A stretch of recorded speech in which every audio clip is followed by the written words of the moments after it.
ചേലക്കരയിലെ ചെക്കന്മാരൊക്കെ ഇപ്പൊ ക്ലാസ് ആട്ടാ. അതിനൂതന ഹൈടെക് സാങ്കേതിക വിദ്യകളോടെ വൻ നഗരങ്ങളെ പോലും വെല്ലുന്ന സൗകര്യങ്ങളുമായി നമ്മുടെ ചേലക്കരയിൽ naturals beauty parlour, doctors tower, near bus stand, Chelakkara. Painkulam Munnathur Bhagavathi ക്ഷേത്രത്തിൽ കാർത്തിക വിളക്കും ലളിത സഹസ്രനാമാർച്ചനയും സഹസ്രദീപ സമർപ്പണവും നടന്നു.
പൈങ്കുളം മുന്നത്തൂർ ഭഗവതി ക്ഷേത്രത്തിൽ കാർത്തിക വിളക്കും ലളിത സഹസ്രനാമാർച്ചനയും സഹസ്രദീപ സമർപ്പണവും നടന്നു.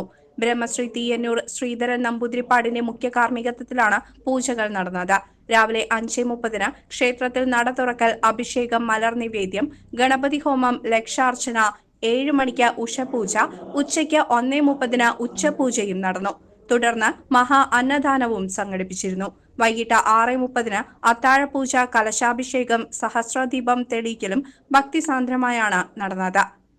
മുണ്ടായ ജയൻ ആൻഡ് പാർട്ടി അവതരിപ്പിച്ച അതിഗംഭീരമായ മേളവും അർച്ചന പ്രിയേഷിന്റെ അവതരണത്തിൽ തായമ്പകയും അരങ്ങേറി.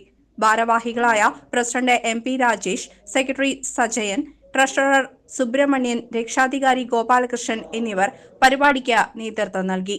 കാർത്തിക മഹോത്സവത്തിൻ്റെ ഭാഗമായി നമ്മുടെ ഉന്നത്തൂർ ഭഗവതി ക്ഷേത്രത്തിൽ നടക്കുന്ന വിശിഷ്ട പൂജകളും അതിനോടനുബന്ധിച്ച് നടന്ന ലക്ഷാർച്ചനയും സഹസ്രദീപം തെളിയിക്കലാണ് ഇവിടെ നടന്നുകൊണ്ടിരിക്കുന്നത്. ഉച്ചയ്ക്കും വൈകിട്ടും കാര്യമായിട്ടുള്ള അന്നദാനങ്ങൾ ഉണ്ടായിരുന്നു. വൈകിട്ട് എന്തൊക്കെയായിരുന്നു? വൈകിട്ട് മറ്റേ സഹസ്രദീപം തെളിയിക്കലുണ്ട്. ലക്ഷാർച്ചന കഴിഞ്ഞു. ഇനി മേളം അതേപോലെ തന്നെ തായമ്പക ഒക്കെ അരങ്ങേറാൻ പോവുകയാണ്. CCV news, Panjal.